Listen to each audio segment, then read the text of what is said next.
चौक पुराऊं, दर कलश धराऊं और दीप जलाऊं, मेरी सुन अम्बा। आ जाओ मेरे घर जगदम्बा, आ जाओ मेरे घर जगदम्बा। चौक पुराऊं, दर कलश धराऊं और दीप जलाऊं, मेरी सुन अम्बा। आ जाओ मेरे घर जगदम्बा, आ जाओ मेरे घर जगदम्बा।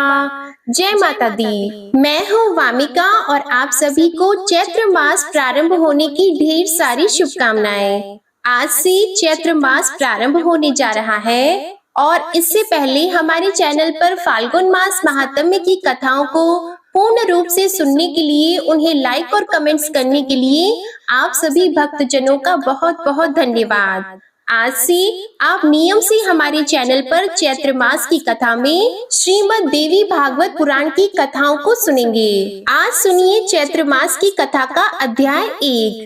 देवी पुराण के पढ़ने एवं सुनने से भयंकर रोग, अतिवृष्टि, अनावृष्टि, भूत प्रेत बाधा, कष्ट योग और दूसरे आदि भौतिक, आदि दैविक तथा आदि दैविक कष्टों का निवारण हो जाता है। सूत जी ने इसके लिए एक कथा का उल्लेख करते हुए कहा, वसुदेव जी द्वारा देवी भागवत पुराण को पारायण का फल ही था कि प्रसेनजित को ढूंढने गए श्री कृष्ण संकट से मुक्त होकर सकुशल घर लौट आए थे। इस पुराण के श्रवण से दरिद्र धनी, रोगी निरोगी तथा पुत्रहीन स्त्री पुत्रवती हो जाती है। ब्राह्मण, क्षत्रिय, वैश्य तथा शूद्र चतुर्वर्णों के व्यक्तियों द्वारा समान रूप से पठनीय एवं श्रवण योग यह पुराण आयु, विद्या, बल, धन, यश तथा प्रतिष्ठा देने वाला अनुपम ग्रंथ है। स्कंद प्रारंभ करने से पहले सुनिए श्रीमद् देवी भागवत पुराण का महात्म्य।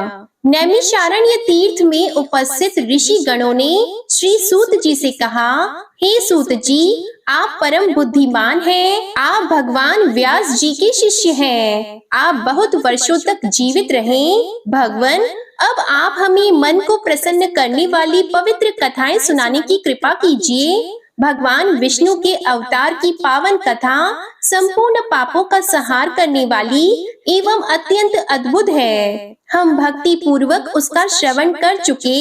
भगवान शंकर का दिव्य चरित्र, भस्म और रुद्राक्ष धारण करने की महिमा तथा इसका इतिहास भी आपके मुखारविंद से सुनने का सुअवसर हमें मिल चुका।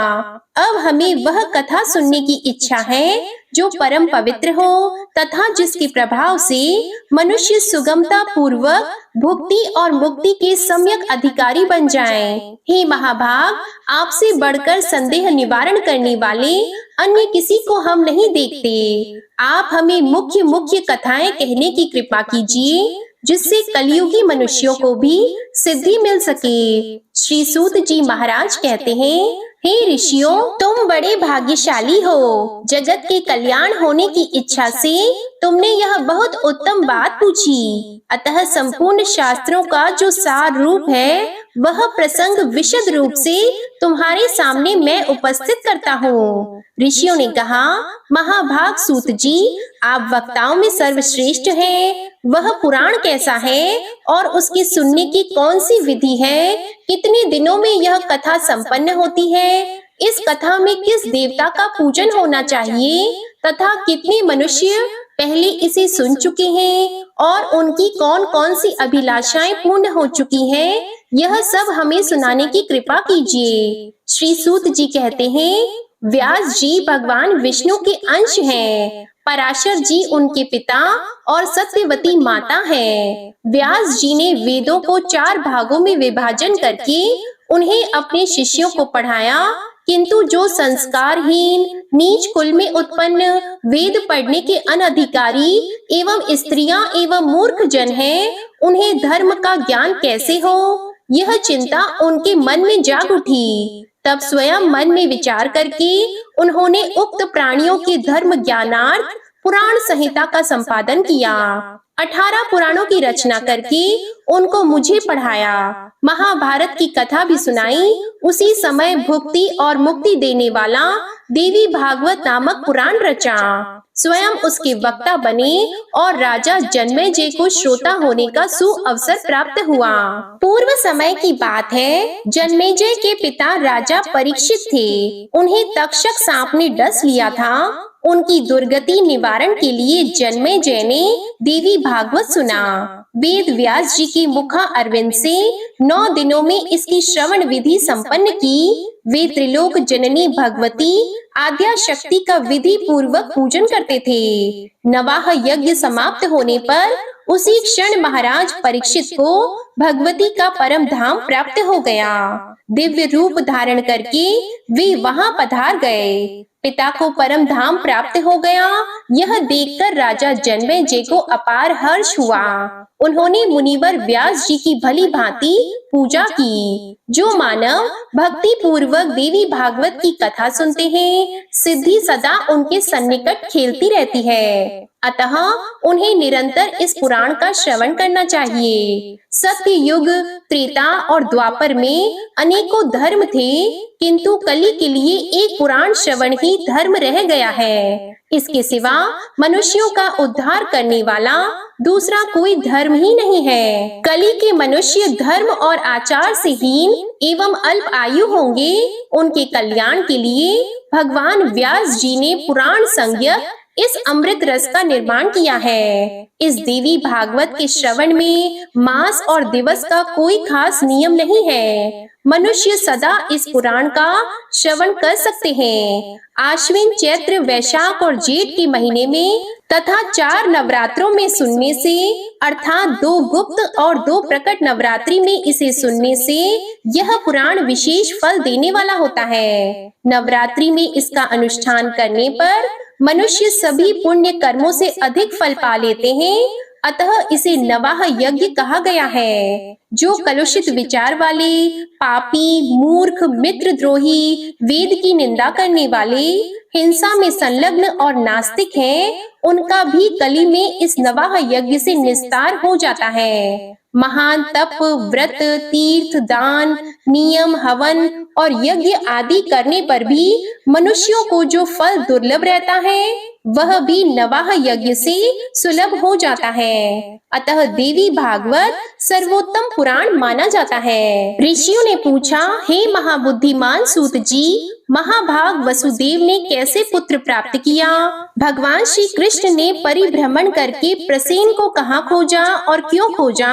श्रीमद् देवी भागवत की ये कथा वसुदेव जी ने किस विधि से सुनी और इसके कौन वक्ता हुए, यह बताने की कृपा कीजिए। श्री सूत जी बोले, भोजवंशी राजा सत्राजित द्वारका में सुख पूर्वक रहते थे। उनके द्वारा सदा सूर्य का आराधन हुआ करता था।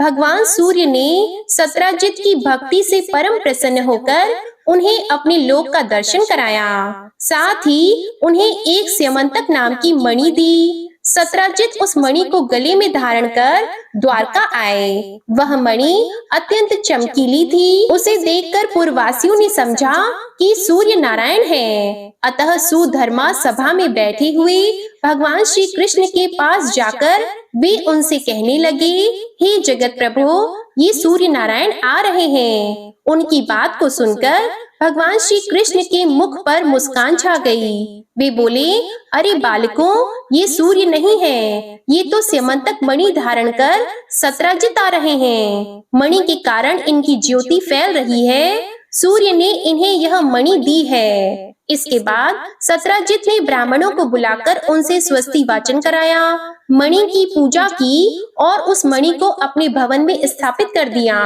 प्रतिदिन 8 भार स्वर्ण देने वाली वह मणि जहाँ रहती थी, वहाँ महामारी, दुर्भिक्ष एवं अन्य उत्पात संबंधी भय कभी नहीं ठहर सकते थे। सत्राजित के एक भाई थे, उनका नाम प्रसेन था। एक बार वे उस मणि को गले में धारण कर घोड़े पर सवार हुए और शिकार खेलने के लिए वन को चल पड़े। उन्हें सिंह ने देखा और घोड़े सहित मारकर मणि ले ली। ऋक्षराज जाम्बान बड़ा बली था। उसने देखा सिंह मणि लिए हुए हैं, अतः बिल के द्वार पर ही सिंह को मारकर उसने मणि छीन ली और उसे अपने पुत्र को खेलने के लिए दे दिया। बच्चा भी उस चमकीली मणि को लेकर खेलने लगा। कुछ समय बाद जब प्रसेन नहीं लौटा तब सत्राजित को महान दुख हुआ। उसने कहा, पता नहीं किसे मणि पाने की इच्छा हो गई, जिसके हाथों प्रसेन काल का ग्रास बन गया। फिर तो जन समाज के मुख से द्वारका में इस प्रकार किंवदंती फैल गई कि हो न हो श्री कृष्ण ने प्रसेन को मार डाला है, क्योंकि मणि में उनकी आसक्ति हो गई थी। यह बात भगवान श्री कृष्ण के कानों में भी पड़ी। तब अपने ऊपर लगे हुए इस कलंक को दूर करने के लिए उन्होंने कुछ पुरवासियों को साथ लेकर यात्रा आरंभ कर दी। वे वन में पहुँचे, सिंह द्वारा मारे हुए प्रसेन को देखा और रक्त से चिन्हित मार्ग को पकड़कर सिंह को खोजते हुए वे आगे बढ़े। एक बिल के द्वार पर मरा हुआ सिंह दिखाई पड़ा। तब कृपा परवश होकर वे पुरवासियों से कहने लगे, तुम लोग मेरे लौटने तक यहीं रहना। मणि लेने वाले का पता लगाने के लिए मैं इस बिल के अंदर जा रहा हूँ। तब बहुत अच्छा कहकर पुरवासी वहीं ठहर गए। भगवान श्री कृष्ण बिल के भीतर वहां गए जहां जाम्बवान का स्थान था और देखा ऋक्षराज का बालक मणि हाथ में लिए हुए था। इन्होंने मणि छीनने की चेष्टा की। इतने में धाय ने भयंकर शब्दों में गर्जना आरंभ कर दिया। धाय की चिल्लाहट सुनकर वहां तुरंत जाम्बवान आ पहुंचा। उसका भगवान श्री कृष्ण के साथ युद्ध आरंभ हो गया।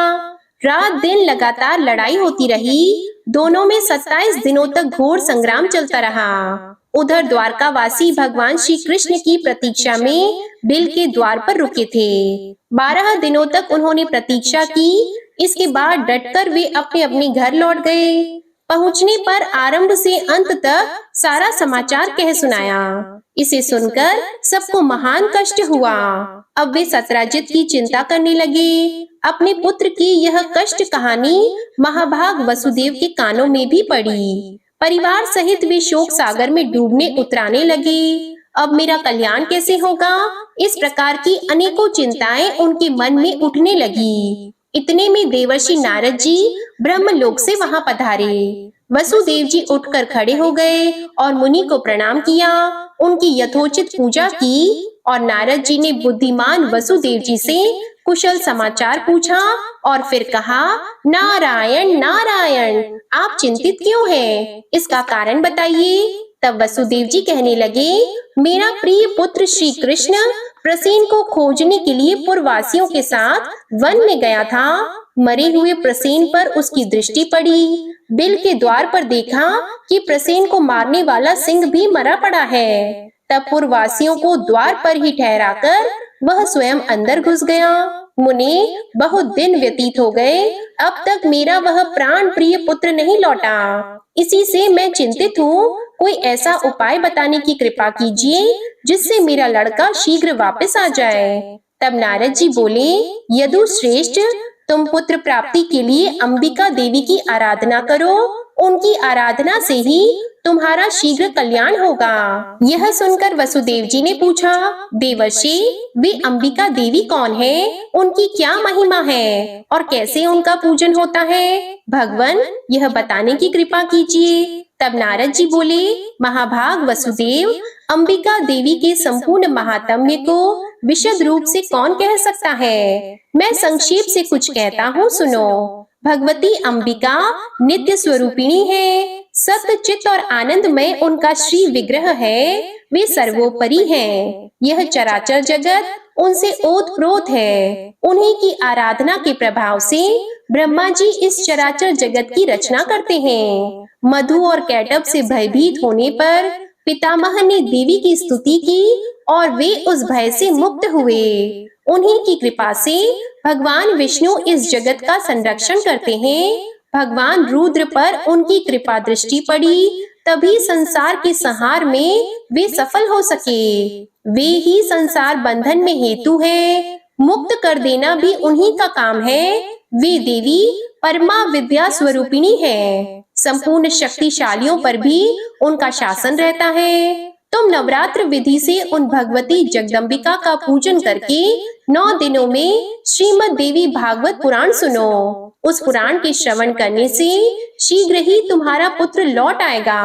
इस पुराण के पढ़ने और सुनने वाले से भुक्ति मुक्ति दूर नहीं रह सकती। इस प्रकार मुनिवर नारद जी के कहने पर वसुदेव जी ने उनके चरणों में मस्तक झुकाया और अपार प्रसन्नता प्रकट करते हुए वे कहने लगे। वसुदेव जी बोले, भगवान, आपके कहने पर भगवती जगदम्बिका की कृपा प्रसाद से सिद्ध होने वाला अपना पूर्व प्रसंग मुझे याद आ गया।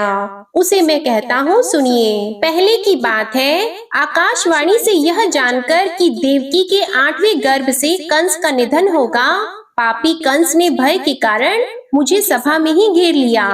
अपनी स्त्री देवकी के साथ मुझे कारागार की हवा खानी पड़ी। जो ही बच्चे पैदा होते, दुरात्मा कंस उन्हें मार डालता था। कंस के हाथों मेरे 6 बालकों की मृत्यु हो जाने पर देवकी के अंतःकरण में शोक का सागर उमड़ पड़ा। अब वह कल्याणी दिन रात चिंता करने लगी। तब मैंने मुनिवर गर्ग जी को बुलाकर उनके चरणों में मस्तक झुकाया, पूजा की, अनुनय विनय किया और पुत्र की इच्छा प्रकट करते हुए देवकी की कष्ट कथा उन्हें कह सुनाई। मैंने कहा, भगवान, आप करुणा के सागर हैं। यादवों ने आपसे दीक्षा पाई है। मुने, आप दीर्घ जीवी पुत्र प्राप्त होने का साधन बतलाने की कृपा करें। तब दयानिधि गर्ग जी प्रसन्न होकर मुझसे कहने लगे। गर्ग जी बोले, महाभाग वसुदेव, दीर्घ जीवी पुत्र प्राप्त होने का उपाय बताता हूँ, सुनो। भगवती दुर्गा भक्तों का दुख दूर करने वाली और कल्याण स्वरूपिणी है। तुम उन्हीं की आराधना करो, उनकी कृपा से तुम्हारा तुरंत कल्याण हो जाएगा, क्योंकि उनकी उपासना से अखिल जनों के समस्त मनोरथ पूर्ण हो जाते हैं। भगवती दुर्गा में भक्ति रखने वाले मनुष्यों को जगत में कुछ भी दुर्लभ नहीं है। मुनि के यों कहने पर हम पति पत्नी दोनों के हृदय में अपार हर्ष छा गया।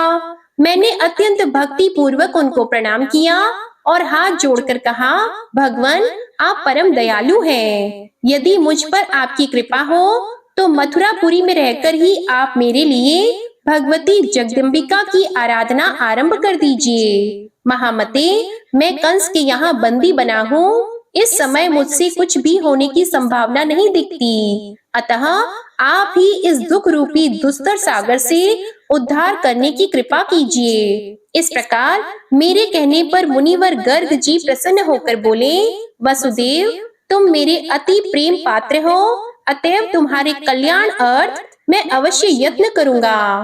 फिर तो मेरे प्रेम पूर्वक प्रार्थना करने पर मुनिवर गर्ग जी भगवती जगदम्बिका की आराधना करने के लिए कुछ ब्राह्मणों को साथ लेकर विंध्य पर्वत पर चले गए। वहां पहुंचकर वे भक्तों के मनोरथ पूर्ण करने वाली जगन माता के जप और पाठ में संलग्न होकर उनकी आराधना करने लगे। अनुष्ठान समाप्त होने पर आकाशवाणी हुई, मुने, मैं प्रसन्न हूँ, तुम्हारा कार्य अवश्य सिद्ध होगा। पृथ्वी का भार दूर करने के लिए मैंने श्री विष्णु को आदेश दिया है। वसुदेव के यहाँ देवकी के गर्भ से वे अपना अंश अवतार ग्रहण करेंगे। उनके प्रकट होते ही वसुदेव जी कंस के डर से उन्हें लेकर गोकुल में नंद जी के घर पहुंचा देंगे। साथ ही यशोदा जी की कन्या को ले जाकर अपने यहाँ आए हुए कंस को दे देंगे और कंस उस कन्या को जमीन पर दे मारेगा। इतने में ही वह कन्या कंस के हाथ से छूट जाएगी, उसका अत्यंत मनोहर रूप हो जाएगा। मेरा ही अंश रूप विग्रह धारण करके वह विंध्य गिरी पर जाकर जगत के कल्याण में संलग्न हो जाएगी। इस प्रकार आकाशवाणी को सुनकर मुनिवर गर्ग जी ने भगवती जगदम्बिका को प्रणाम किया। अत्यंत प्रसन्न होकर वे मथुरापुरी में आए। मैंने उनके मुख से देवी का वरदान सुना। सुनते ही हम पति पत्नी दोनों को बड़ी प्रसन्नता हुई। मेरे हृदय में आनंद का समुद्र उमड़ पड़ा। तभी से भगवती जगदम्बिका का उत्तम महात्म्य मैं जानता था।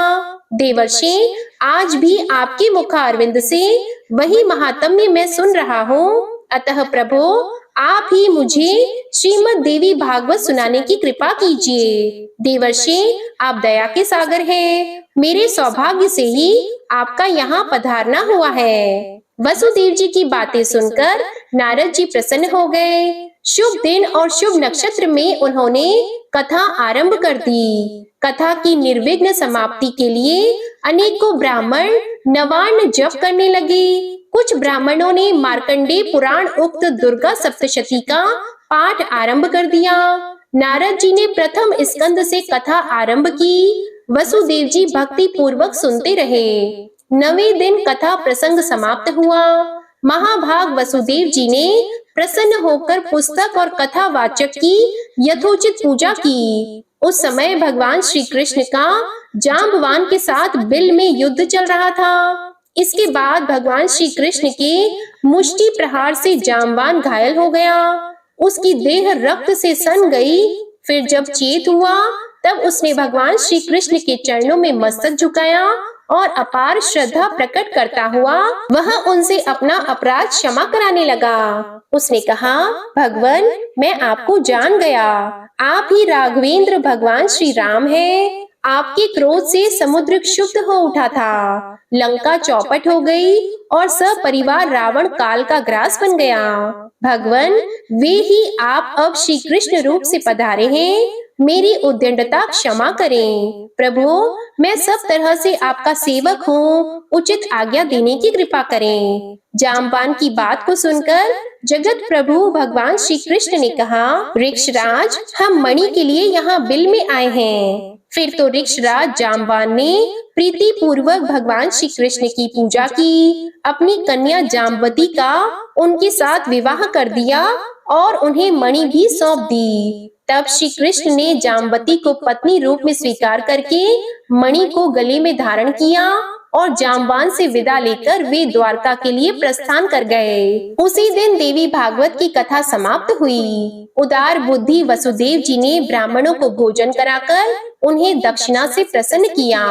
विप्रगण आशीर्वाद दे रहे थे। उसी समय भगवान श्री कृष्ण मणि धारण किए हुए पत्नी के साथ वहां आ पहुँचे। पत्नी सहित श्री कृष्ण चंद्र को वहां पधारे देखकर वसुदेव प्रभृति जितने लोग थे सबके नेत्र आनंद के आंसुओं से डबडबा गए और हृदय में हर्ष की बाढ़ सी आ गई। इसके बाद देवर्षि नारद जी भगवान श्री कृष्ण के आगमन से हर्षित होकर श्री कृष्ण चंद्र और वसुदेव जी से आज्ञा लेकर ब्रह्म सभा को चल दिए। भगवान श्री हरि का जो यह चरित्र है उसके प्रभाव से अपयश शांत हो जाता है। शुद्ध चित्त होकर निर्मल भक्ति के साथ जो इसे पढ़ता अथवा सुनता है वह पूर्ण सुखी हो जाता है। जगत में उसकी अभिलाषा अधूरी नहीं रह सकती और अंत में वह आवागमन से मुक्त हो जाता है। श्री सूत जी कहते हैं, मुनिवरों, अब दूसरा इतिहास सुनो जिसमें इस देवी भागवत का महात्म्य कहा गया है।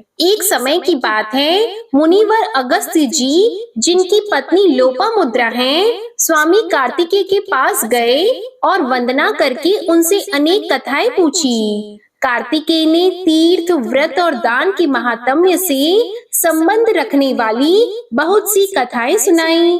वे काशी, मणिकर्णिका, गंगा आदि तीर्थों का महात्म्य विशद रूप से वर्णन कर गए। इन कथाओं को सुनकर मुनिवर अगस्त्य जी को बड़ी प्रसन्नता हुई। जगत के कल्याण के लिए परम तेजस्वी कार्तिकेय जी से उन्होंने फिर पूछा। अगस्त्य जी बोले, तारकासुर का संहार करने वाले भगवान, आप सर्वशक्ति संपन्न हैं। अब देवी भागवत का महात्म्य और उसके सुनने की विधि भी बताने की कृपा कीजिए, जिसमें त्रिलोक जननी नित्य स्वरूपा भगवती दुर्गा के चरित्र गाए गए हैं। उस देवी भागवत नामक पुराण से बढ़कर दूसरा कोई पुराण नहीं है। स्वामी कार्तिकेय ने कहा, ब्राह्मण, श्रीमद् देवी भागवत के महात्म्य को विस्तार से कौन कह सकता है, फिर भी मैं संक्षेप से कहता हूँ, सुनो। जो नित्य स्वरूपा है, सतचित आनंदमय जिनका श्री विग्रह है तथा भुक्ति मुक्ति देना जिनका स्वभाव है, वे भगवती जगदम्बिका देवी भागवत में स्वयं विराजमान रहती हैं। अतएव मुनि इसे देवी की वांगमयी मूर्ति कहते हैं। इसके पढ़ने और सुनने से जगत के कोई भी पदार्थ दुर्लभ नहीं रह सकते। सुना है विवस्वान मनु के पुत्र श्राद्ध देव थे, उन्हें कोई संतान नहीं थी। वशिष्ठ जी की सम्मति से उन्होंने पुत्रेष्टि यज्ञ किया। विवस्वान मनु की स्त्री का नाम श्रद्धा था। श्रद्धा ने होता से प्रार्थना की, ब्राह्मण आप ऐसा उपाय कीजिए कि मेरे गर्भ से कन्या उत्पन्न हो। तब होता मन ही मन कन्या उत्पन्न हो यो संकल्प करते हुए हवन करने लगे। इस विपरीत भावना के फलस्वरूप इला नाम की कन्या उत्पन्न हुई। राजा विवस्वान कन्या को देखकर उदास हो गए। उन्होंने गुरुदेव से पूछा, यहाँ आपका संकल्प उल्टा फल देने वाला कैसे हो गया? तब राजा की बात सुनकर मुनिवर वशिष्ठ ध्यानस्थ हो गए। उन्हें मालूम हो गया कि होता इस व्यतिक्रम के कारण है। तब इला को पुरुष बनाने के लिए मुनि ने भगवान श्री हरि की शरण ली। मुनि के तप एवं भगवान के अनुग्रह से वह इला सबके देखते ही पुरुष रूप में परिणत हो गई। उस समय गुरुदेव ने संस्कार करके इला का नाम सुद्युमन रखा। वे मनुपुत्र सुद्युमन ऐसे प्रकांड विद्वान हुए मानो विद्या के अथाह सागर हो। कुछ समय के बाद जब सुद्युमन युवा हुए तब वे घोड़े पर चढ़कर शिकार खेलने के लिए जंगल में चले गए। किसी समय की बात है, देवाधिदेव भगवान शंकर अपनी प्राण प्रिया पार्वती के साथ प्रसन्नता पूर्वक विहार कर रहे थे।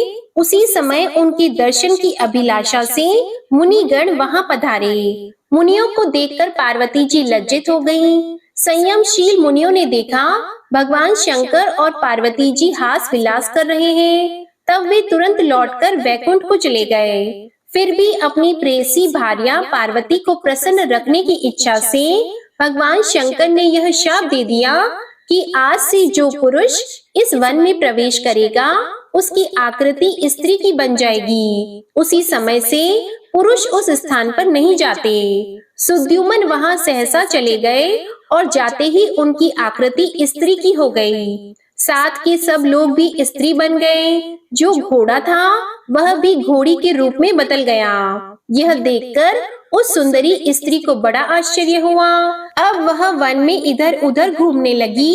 एक समय की बात है, वह स्त्री बुद्ध के आश्रम के सन्निकट पहुंच गई। उसे देखकर बुद्ध के मन में विकार उत्पन्न हो गया। उसे पाने की इच्छा जाग उठी। वह स्त्री भी सोमनंदन बुद्ध को पति बनाने की इच्छा प्रकट करने लगी। तब वह स्त्री बुद्ध के साथ हास विलास करती हुई उन्हीं के आश्रम पर रहने लगी। कुछ समय व्यतीत होने पर बुद्ध ने उस स्त्री के गर्भ से पुरुरवा को उत्पन्न किया। बुद्ध के आश्रम पर रहते हुए उसे वर्षों बीत गए और एक दिन उसे अपना पहला वृतांत याद आ गया।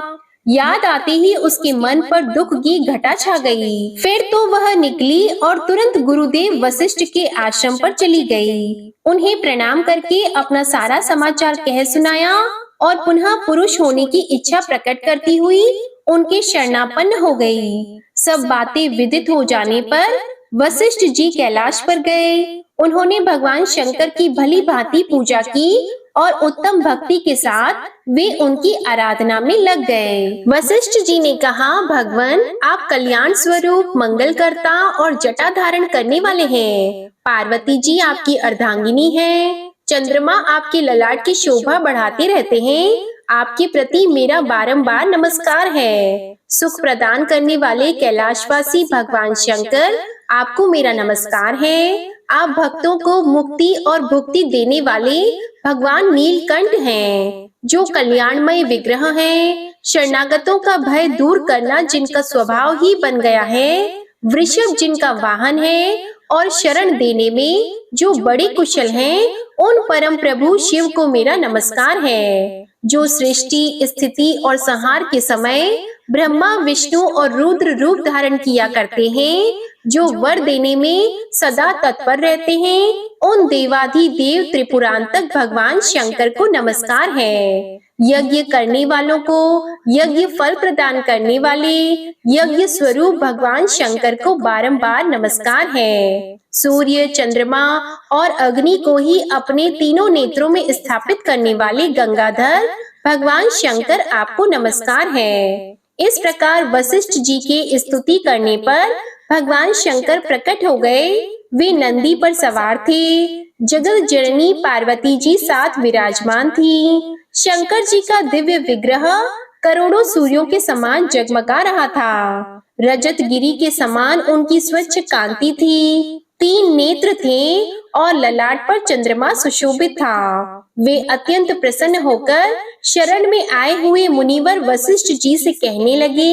भगवान शंकर बोले, विप्रवर, तुम्हारे मन में जो इच्छा हो वर मांग लो। भगवान के यूं कहने पर वशिष्ठ जी ने उनके चरणों में मस्तक झुकाया और इला के पुरुष हो जाने की प्रार्थना की। तब प्रसन्न होकर भगवान शंकर ने मुनिवर से कहा, यह 1 महीने पुरुष रहेगा और 1 महीने स्त्री। यूं भगवान शंकर से वर पा लेने पर वशिष्ठ जी ने जगत जननी भगवती पार्वती जी को प्रणाम किया। वे देवी वर देने में सदा उत्सुक रहती हैं। करोड़ों चंद्रमा के समान उनकी सुंदर कांति है। उनका मुख मंडल मुस्कान से भरा रहता है। इला सदा के लिए पुरुष बन जाए, इस कामना से मुनि भक्ति पूर्वक पार्वती जी की पूजा करके उनकी स्तुति करने लगे। भक्तों पर कृपा करने वाली देवेश्वरी, आपकी जय हो। अखिल देवताओं से सुपूजित होने वाली देवी, आपकी जय हो। अनंत गुणों की आश्रय भूता देवी, आपकी जय हो। शरणागतों पर अनुग्रह करने वाली देवेश्वरी, आपको बारंबार नमस्कार है। दुख दूर करने वाली एवं दुष्ट दैत्यों की सहारिणी भगवती दुर्गे, आपकी जय हो। भक्ति से प्रसन्न होकर दर्शन देने वाली जगदम्बिके, आपको प्रणाम है। हे महामाए, आपके चरण कमल संसार रूपी समुद्र को पार करने के लिए नौका है। धर्म, अर्थ, काम और मोक्ष प्रदान करने वाली देवेश्वरी, आप प्रसन्न हो जाएं। हे देवी, कौन है जो आपकी स्तुति कर सके?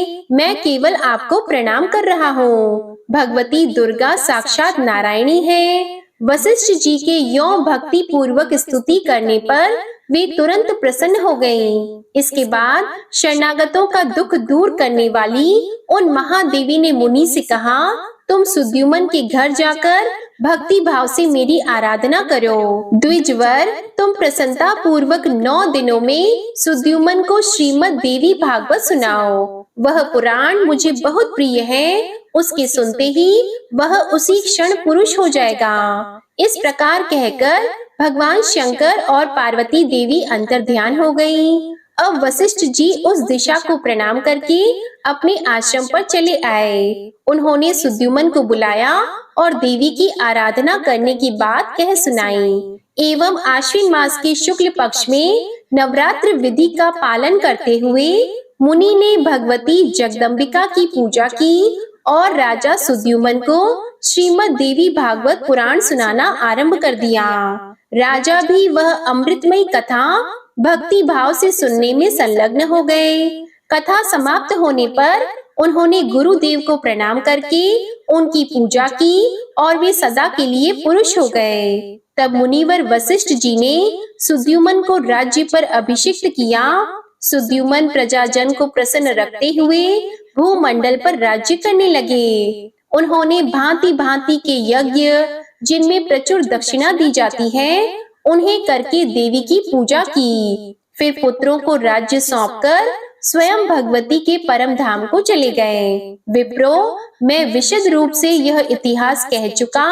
जो मनुष्य परम अमृत स्वरूप इस प्रसंग को प्रेम पूर्वक पढ़ता अथवा सुनता है, संसार में भगवती देवी की कृपा से उसके सभी मनोरथ पूर्ण हो जाते हैं और अंत में वह भगवती के परम धाम को चला जाता है। आज का अध्याय यहीं समाप्त हुआ। इसके आगे का वृतांत आप अगले अध्याय में सुनेंगे। अब आप सुनिए दुर्गा चालीसा पाठ।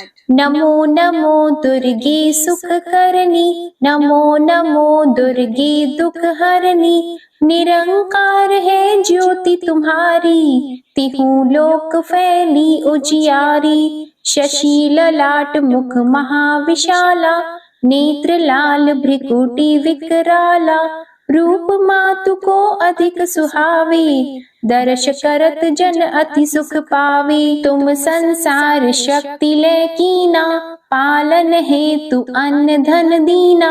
अन्नपूर्णा हुई जगपाला, तुम ही आदि सुंदरी बाला। प्रलय काल सब नाशनहारी, तुम गौरी शिव शंकर प्यारी। शिव योगी तुम्हारे गुण गावे, ब्रह्म विष्णु तुम्हें नित ध्यावे। रूप सरस्वती को तुम धारा, दे सुबुद्धि ऋषि मुनिन उबारा।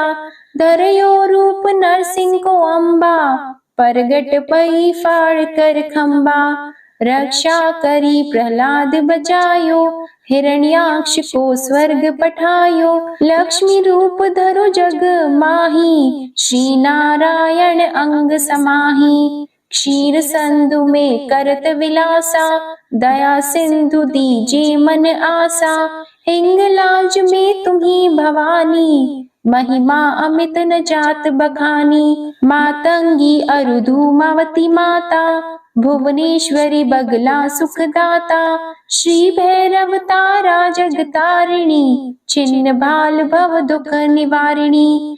के हरि वाहन सोह भवानी, लांगुर वीर चलत अगवानी। कर में खप्पर खड़ग विराजी, जाको देख काल डर भाजी। सोहे अस्त्र और त्रिशूला, जाते उठत शत्रु ही शूला। नगर कोट में तुम्ही विराजत, तिहु लोक में डंका बाजत। शुंभ निशुंभ दानव तुम मारे, रक्त बीज शंखन सहारे। महिषासुर नृप अति अभिमानी, जेहि अगभार मही अकुलानी। रूप कराल कालिका धारा, सीन सहित तुम तिहि सहारा। परी गाढ़ संतन पर जब जब भई सहाय, मातु तुम तब तब। अमरपुरी अरुबा सवलोका, तब महिमा सब रहे अशोका। ज्वाला में है ज्योति तुम्हारी, तुम्हें सदा पूजे नर नारी। प्रेम भक्ति से जो यश गावे, दुख दारिद्र निकट नहीं आवे। ध्यावे तुम्हें जो नर मन लाई, जन्म मरणता को छुटी जाई। जोगी सुर मुनि कहत पुकारी, योग न हो बिन शक्ति तुम्हारी। शंकर आचार्य तप कीनो, काम अरु क्रोध जिति सब लीनो। निश दिन ध्यान धरो शंकर को, काहु काल नहीं सुमिरो तुमको। शक्ति रूप का मर मन पायो, शक्ति गई तब मन पछतायो। शरणागत हुई कीर्ति बखानी, जय जय जय जगदम्बा भवानी। भई प्रसन्न आदि जगदम्बा, दई शक्ति नहीं कीन विलंबा। मोको मातु कष्ट अति घेरो, तुम बिन कौन हरे दुख मेरो। आशा तृष्णा निपट सतावे, मोह मदादिक सब बिनशावे। शत्रुनाश कीजे महारानी, सुमिरो एक चित तुम्हें भवानी। करो कृपा हे मातु दयाला, रिद्धि सिद्धि दे करहु निहाला। जब लगी ज्यों दया फल पाऊं, तुम्हरो यश मैं सदा सुनाऊं। दुर्गा चालीसा जो कोई गावे, सब सुख भोग परम पद पावे। देवी दास शरण निज जानी, करहु कृपा जगदम्बा भवानी। श्री दुर्गा चालीसा समाप्त होती है। प्रेम से बोलिए माँ अम्बे की जय। आपको आज की कथा पसंद आए तो वीडियो को लाइक करिएगा, शेयर करिएगा, कमेंट में माता रानी की जय लिखिएगा और चैनल को भी सब्सक्राइब करिएगा। जय माता दी।